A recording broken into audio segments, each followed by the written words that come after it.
वैष्णव को ऐसा ही होना चाहिए, अमानी, उसको ज्यादा मान की इच्छा ना हो। कोई आपको मान दे उसमें तो आप स्वतंत्र नहीं हो, किसी को रोक तो सकते नहीं। हमें भी मान बहुत देते हैं लोग, तो कोई आपको मान दे वहां तो आप कुछ नहीं कर सकते, पर मान न लेना ये तो आप कर सकते हैं। इसलिए मान को अस्वीकार करो, क्योंकि भक्ति में सबसे बड़ी बाधा मान है। मान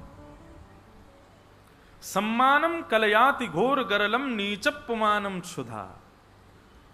कलयुग में भक्त को सबसे ज्यादा किससे बचना है? बोले सम्मान, मान से बचे। क्योंकि मान एक बार जीवन में आ गया, एक बार आपने मान को स्वीकार कर लिया तो फिर मान ही स्रोत है बाकी के सारे दुर्गुणों का। मान ही क्रोध को जन्म देगा, मान ही, अब देखो क्रोध यदि आ गया तो फिर उसके साथ साथ बाकी कौन कौन आएंगे? गीता में भगवान का एक श्लोक है, 2 श्लोक जुड़वा श्लोक हैं। ध्यायतो विषयाम पुंसः संगस्तेषुपजायते संगात् संजायते कामः कामात् क्रोधो विजायते क्रोधात् भवति सम्मोहः सम्मोहात् स्मृति विभ्रम स्मृति भ्रंशात् बुद्धिनाशो बुद्धिनाशात् प्रणश्यति।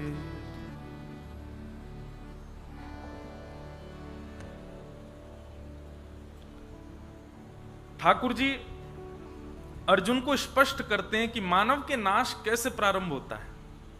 प्रारंभ यदि पता चल जाए तो हम बच जाएंगे ना उससे। तब भगवान कहते हैं ध्यायतो विषयाम पुंसः।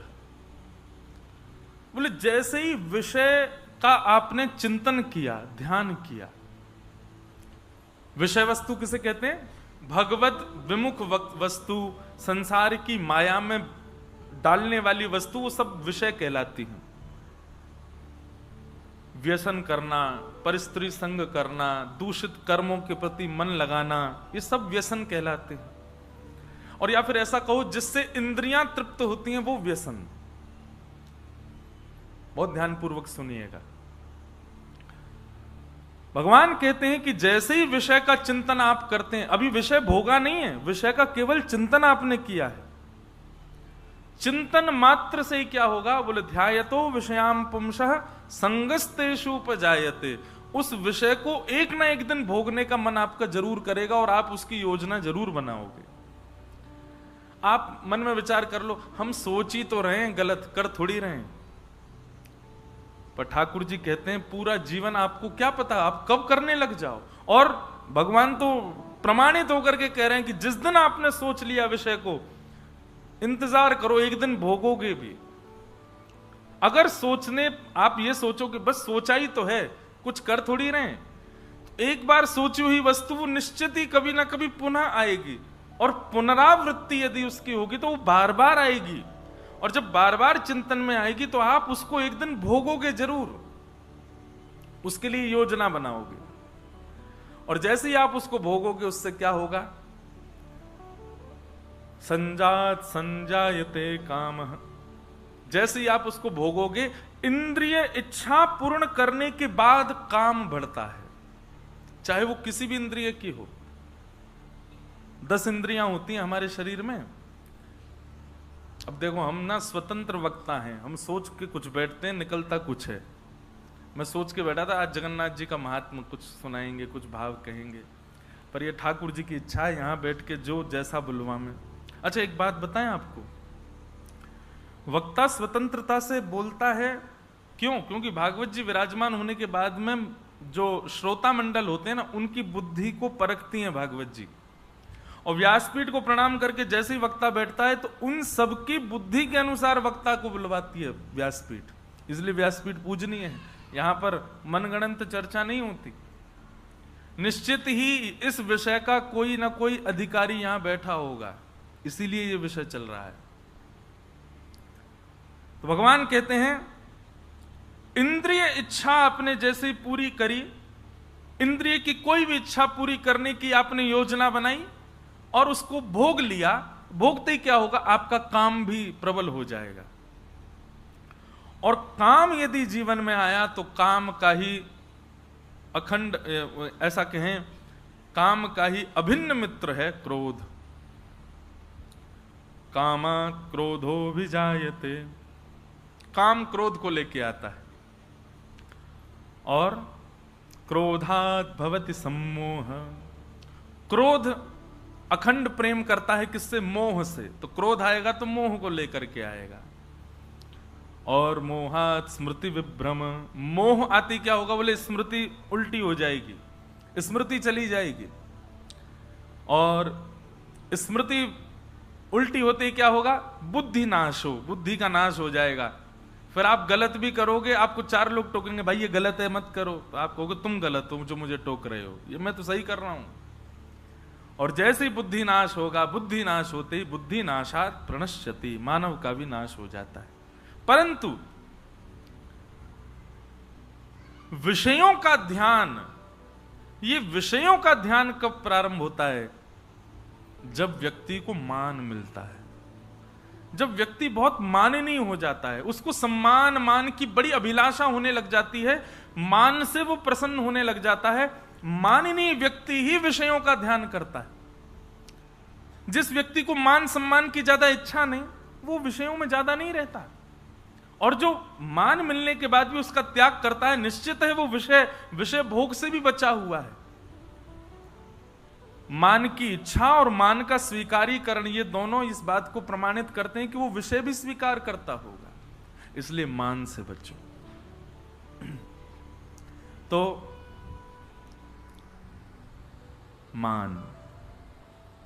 मान रहित होना है। भागवत जी की कथा हम लोग अनेक अनेक कारणों से सुनते हैं, पर मुझे ऐसा लगता है कि सबसे पहले कथा का श्रवण अपने अवगुणों को परिवर्तित करके सद्गुणों में परिवर्तित करने के लिए ही करना चाहिए। श्रवण, ठाकुर जी मिलेंगे, बहुत बाद की बात है। प्रारंभ में तो आप अपना परिवर्तन करने के लिए, अपने मनोभावों को शुद्ध करने के लिए कथा सुनो। तो हमारे यजमान परिवार, उनका ऐसा भाव कि हमारा नाम ना हो श्याम परिकर और राहुल केला श्रोता मंडल, मैंने कहा जय हो, बहुत अच्छा। तो राहुल केला में दोबारा आकर के बहुत अच्छा लग रहा है। हम पहले भी यहाँ आ चुके हैं और खूब आनंद करके गए थे, इस बार आए हैं, इस बार दुगना आनंद करके जाएंगे, खूब आनंद उत्सव करेंगे। श्री गिरधर लाल जी भी पधारे हैं, वो पधारते ही हैं, वो हम नहीं आते तो वही हैं हमको लेके। उनके दर्शन का भी सुख आप सबको मिलेगा। सुबह 11 से 12 ठाकुर जी के दर्शन का समय रहेगा, जहां निवास है वहां पर आप सब लोग आइए। और बाकी की चर्चाएं तो अब करेंगे। थोड़ा सा आज महात्म सुनते हैं भागवत जी का, और भागवत जी के महात्म के श्रवणार्थ आज कथा को विश्राम देंगे। बोलो वृंदावन बिहारी लाल की। पहले ये कथा, जितना मुझे याद है, शायद 4 तारीख से प्रारंभ होने वाली थी, परंतु महाप्रभु जी की इच्छा थी कि द्वादशी नहीं, एकादशी से शुरू हो कथा। कई लोगों ने कल एकादशी मानी, कई लोग आज एकादशी मान रहे हैं। तो आज श्री समुद्र नारायण भगवान और नीलाचल धाम की रज और श्री नीलाचल भगवान का दर्शन, इन तीनों को संग लेकर के हम व्यासपीठ पर बैठे हैं। और आज पावन एकादशी भी है, तो उसी भाव से ये आज कथा प्रारंभ हो रही है और 9 तारीख को विश्राम होगी। संभवतः 9 तारीख को कथा का क्रम भी शीघ्र होगा, वो हम कल परसों में आप सबको अवगत करा देंगे कितने बजे से होगी, तो आप सब उसका भी ध्यान रखिएगा। आइए भागवत के महात्म में हम लोग प्रवेश करते हैं। सच्चिदानंद रूपाय विश्वोत्पत्त्यादि हेतवे तापत्रय विनाशाय श्री कृष्णाय वयं नुमः। सच्चिदानंद रूपाय विश्वोत्पत्त्यादि हेतवे। भागवत जी के महात्मा का प्रथम श्लोक, बहुत ध्यान से सुनेंगे सब लोग। यहां ठाकुर जी के 3 रूपों का वर्णन किया गया है, सत, चित और आनंद। एक रसिक बता रहे थे कि यहां सच्चिदानंद रूपाय जो ये 3 रूप बताए गए हैं, यही जगन्नाथ जी हैं। सत्स्वरूप श्री बलभद्र जी हैं, चैतन्य स्वरूप श्री सुभद्रा जी हैं और आनंद स्वरूप श्री महाप्रभु जगन्नाथ जी हैं। तो जब आप जगन्नाथ जी का दर्शन करते हैं तो सच्चिदानंद रूप का दर्शन कर रहे हैं, सत्य, चैतन्य और आनंद। बलभद्र जी सत्य स्वरूप हैं, वो सत्य का रूप धारण करके बैठे हैं।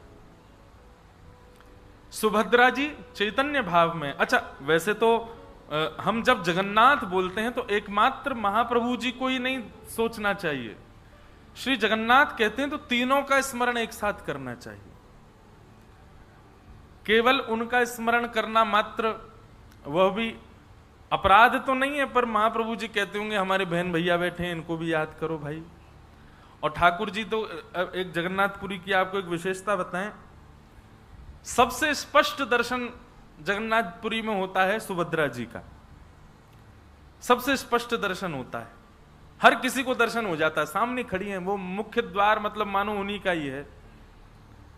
एक प्रकार से ये देखा जाए तो ऐसा लगता है कि श्री जगन्नाथ महाप्रभु जो हैं वो मातृशक्ति को प्रधान बता रहे हैं। मध्य में पूरे पूरे जगन्नाथ मंदिर, पूरे जगन्नाथ नीलाचल धाम की अगर देखा जाए तो मध्य में मुखिया बैठता है, तो श्री सुभद्रा जी को मध्य में बैठाया है। मानो ठाकुर जी हमको संकेत कर रहे हों कि भाई अपने सारे जितने भी तुम्हारे संसार के आचार विचार हैं, परिवार हैं, व्यापार हैं, उसमें प्रधान रूप से लक्ष्मी को ही रखो, अपनी पत्नी को रखो, पुत्री को रखो, माँ को रखो, बेटी को रखो, किसी को भी रखो, इन्हीं को प्रधान मानो। जो इनका सम्मान नहीं करता होगा वो कुछ नहीं कर पाएगा जीवन में, वो जगन्नाथ ही नहीं बन पाएगा। श्री जगन्नाथ महाप्रभु इसलिए बन पाए क्योंकि वो सुभद्रा जी को मध्य में बैठाया। चाहते तो स्वयं बैठ जाते, नहीं, सुभद्रा जी मध्यस्थ है। फिर आप जब इधर से दर्शन करेंगे तो बलभद्र जी भी पूरे पूरे दिख जाते हैं, पर महाप्रभु जी को कितनों उचक के देख लो, इतने ही दिखते हैं। बहुत कोशिश करोगे तो इतने दिखेंगे, पूरे तो दिखते ही नहीं। और अभी तो मैंने बहुत पहले दर्शन किया है, जब गर्भगृह में भीतर जाने की अनुमति थी, तब एक बार मैं गया हूं भीतर तक, बिल्कुल महाप्रभु जी के सामने, पर अब बंद किया, रोक लगाई, और अच्छा भी है। हमको बताया गया पूज्य पिताजी महाराज, और हमारा क्योंकि गुरु स्थान है जगन्नाथपुरी, पूज्य पिताजी की दीक्षा जगन्नाथपुरी में, और पिताजी से दीक्षा हमारी है, तो हमारी गुरु स्थान है। तो वहां बताया गया कि श्री जगन्नाथ जी का जो गर्भगृह है वो पूरा शालिग्राम शिलाओं से युक्त है, शालिग्राम जी ही हैं। तो वहां सेवाधिकारी को प्रवेश करने की अनुमति होनी चाहिए, बाकी लोग जाएंगे तो शालिग्राम जी पर चरण रखने का अपराध बनता है। इसीलिए शंकराचार्य जी महाराज ने ये नियम करवाया कि भीतर सबका प्रवेश ना हो। तो कितना भी प्रयास कर लो महाप्रभु जी पूरे नहीं दिखते। कल भी मैंने खूब कोशिश कर ली, कोने में चले गए, अच्छा चलो मुख दिख भी जाएगा, ये भुजा तक नहीं दिखेगी आपको, मतलब पूरे महाप्रभु जी तो नहीं दिखेंगे।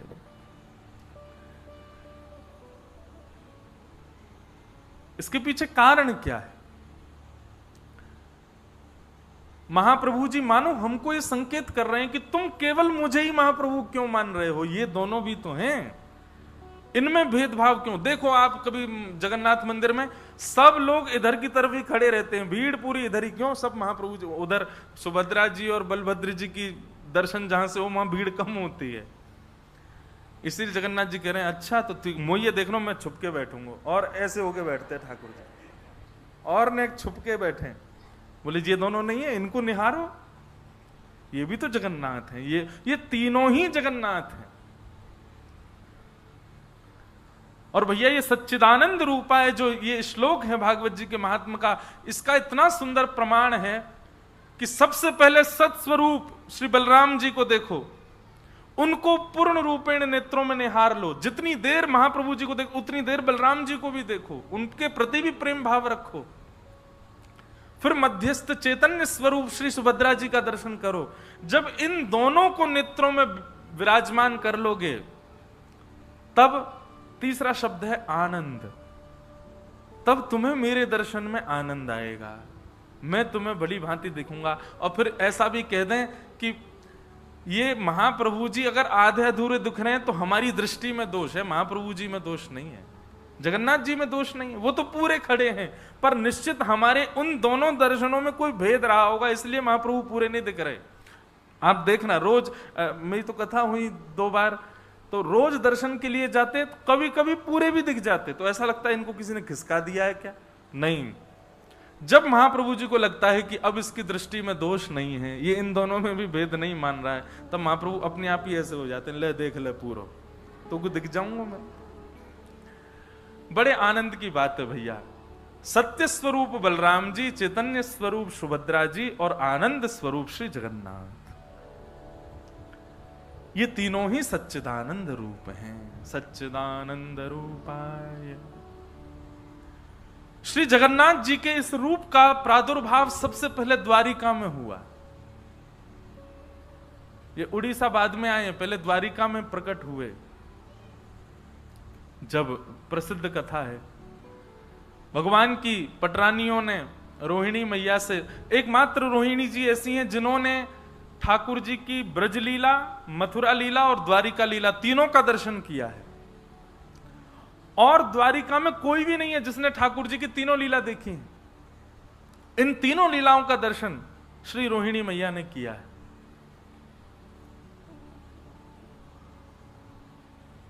तो एक दिन भगवान की सब पटरानियों ने रोहिणी मैया से कहा कि हमको ब्रज लीला सुनाओ। रोहिणी मैया बोली ठीक है, हम सुना तो देंगे आपको। पर तभी भगवान की पटरानियों ने निवेदन किया कि सब लोग आएंगे कथा में, बस 3 लोगों का प्रवेश वर्जित रहेगा। बोले कौन? बोले सबसे पहले तो बलराम जी, वो नहीं आएंगे कथा में। रोहिणी मैया बोली, बोले हमारो ही लाला, वा कोई रोक दोगे हैं? बोले मैया वाकई पीछे कारण है, हम सब बहू हैं, वो हमारे जेठ जी हैं। अब जेठ जी आकर के बैठ जाएंगे तो बहू स्वच्छंद कथा कैसे सुने? बार बार यूं ही रहेगी, जेठ जी निहार रहे होंगे। अच्छा, हमारे ब्रजमंडल में एक स्थान है गोवर्धन में, उसका नाम है लुक लुक दाऊ जी। क्या नाम है? जोर से बोलो। Look look Dau ji. वो लुक लुक दाऊ जी अर्थ क्या उनका? जब महारास हुआ वृंदावन में तो सब आए। हम गाते हैं ना, राधा नाचे, कृष्ण नाचे, सूरज भी नाचे, चंदा भी नाचे, ब्रह्मा भी नाचे, शंकर भी नाचे, सब नाच रहे थे, बलराम जी नहीं नाच रहे थे। क्यों? बलराम जी को प्रवेश ही नहीं था। किस कारण से? बोले सब लाला की गोपी जो हैं ये मेरी बहू समान है। अब जैसे ही बलराम जी प्रवेश करने लगे, गोपियों ने सबने घूंघट कर लिया, सब किनारे खड़ी होंगे, जेठ के सामने थोड़ी नाचेंगी हम। सब देवी देवता आ गए, गोपियों ने लज्जा नहीं की, लेकिन बलराम जी के आते सब सहम गए। तो फिर बलराम जी संकोच के मारे गिरिराज जी पर चले गए और श्री गिरिराज जी पर जाकर के सुंदर वृक्ष वल्लरियों के बीच में बैठ करके छुप करके वहां से लुक लुक, मतलब वहां से ऐसे छुप करके देख रहे हैं रास, इसलिए उनका नाम पड़ गया look look Dau ji, Shri look look Dau ji महाराज। तो सब भगवान की पटरानियों ने कहा, बोले मैया सब बैठेंगे कथा में लेकिन दाऊ जी नहीं आएंगे। क्यों? बोले हमारे जेठ जी हैं, उनके सामने लज्जा होगी हमको। दूसरी सुभद्रा जी नहीं आएंगी। बोले क्यों नहीं आएंगे? सुभद्रा जी ने क्या? बोले सुभद्रा जी बड़ी चंचल स्वभाव की हैं, कोई कथा सुनना होगा, बेचारे के भाव आ गए तो वो उसी के पास। तुम रो रही हो? अरे भाई, कथा में किसी को भाव आ जाए उसको छेड़ो नहीं, उसको रोन दो। थोड़ा बहुत भाव कथा में आए तो उसको करने दो। सुभद्रा जी का स्वभाव बड़ा चंचल है, वो प्रेम से कथा सुनने नहीं देंगी, इसलिए सुभद्रा जी को भी वर्ज्य रखो कथा से। और तीसरे? बोले तीसरे द्वारिकाधीश। ये भी कथा नहीं सुनने देंगे। क्यों? बोले जैसे जैसे आप कथा सुनाओगी तो तैसे तैसे आप पर कम दृष्टि, उन पर ज्यादा रहेगी। आप जैसे सुनाओगे कन्हैया ने ऐसे माखन खाया, तो हम सब वही कन्हैया का चिंतन वैसे मन में ना करके उन्हीं को अच्छा आपने ऐसा किया, तो फिर कथा में विक्षेप आएगा। वो कथा में स्वरूप होता है कि व्यास जी की तरफ ही दृष्टि होनी चाहिए। इसीलिए हम कई कथाओं में ज्यादा झांकी वगैरह नहीं मंगवाते कथा में। क्यों? क्योंकि भाई श्रोताओं का पूरा ध्यान वहीं चला जाता है। बोले ओहो ये वामन भगवान आ गए, अब नरसिंह भगवान आ गए, कई जगह सुदामा जी भी आ जाते हैं। कथा में ध्यान तो, कथा में ठाकुर जी की झांकी नहीं होनी चाहिए। कथा में झांकी नेत्रों से नहीं, हृदय में दिखनी चाहिए, चित्त में दिखनी चाहिए। तो बोले अब जगन्नाथ स्वयं द्वारिकाधीश बैठे होंगे तो पूरा ध्यान उन्हीं की तरफ जाएगा, इसलिए इन तीन लोगों को वर्ज्य करेंगे। रोहिणी मैया बोली तुम द्वारिका में बैठी हो और द्वारिका में इन तीनों का ही राज है।